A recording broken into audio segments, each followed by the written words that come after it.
Lorsque nous étions aux assises des 10, 11, 12 derniers, dans le cadre du dialogue politique, nous n'avions pas du tout envisagé la révision de la Constitution, donc encore moins le poste de vice-président.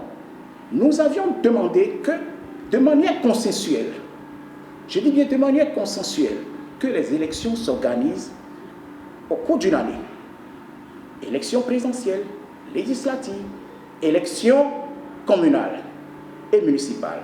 Mais pour y arriver, il faudrait trouver le créneau qui pourrait permettre, en cas de vacances du président de la République, la continuité de son mandat par un vice-président de la République.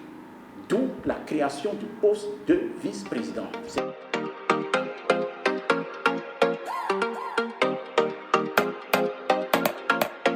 Si les élections générales doivent se tenir en 2026 et entre 2021 et 2026, quelque chose arrive. Comment ferait-on pour pérenniser à bonne date, puisqu'on sait déjà les différentes dates où auront lieu les élections générales?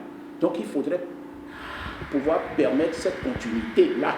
Si par exemple entre 2021 et 2026, le président élu, pour des raisons INS, n'est plus là, qu'est-ce qui se passe? C'est le vice-président qui prend le relais pour, je dis bien, pérenniser les dates fixes que nous avions déterminées en ce qui concerne les élections générales.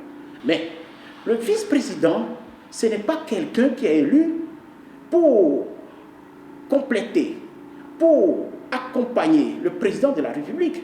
Non, il faudrait que nos compatriotes le sachent. Il a un pouvoir, une responsabilité honorifique. C'est-à-dire, il n'exerce pas de fonction en tant que tel, à part, si vous préférez, le poste honorifique de grand chancelier.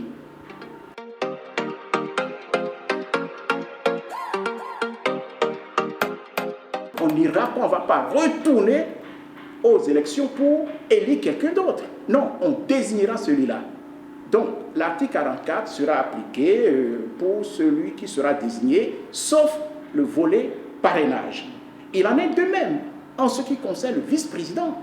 S'il arrive à remplacer le président de la République, qui, pour des raisons INS, n'est plus aux responsabilités, pour terminer son mandat, le vice-président désigne quelqu'un.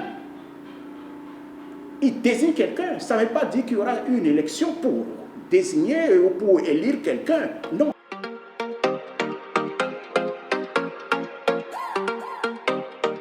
Mais si ça arrive, le constitutionnaliste, ou du moins les experts, nous ont trouvé une solution qui permet aux députés de parer aussi à ce vide.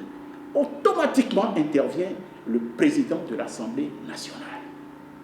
Le président de l'Assemblée nationale prend le relais après avoir bien entendu consulté le président de la Cour constitutionnelle. Et c'est lui qui termine le mandat du président.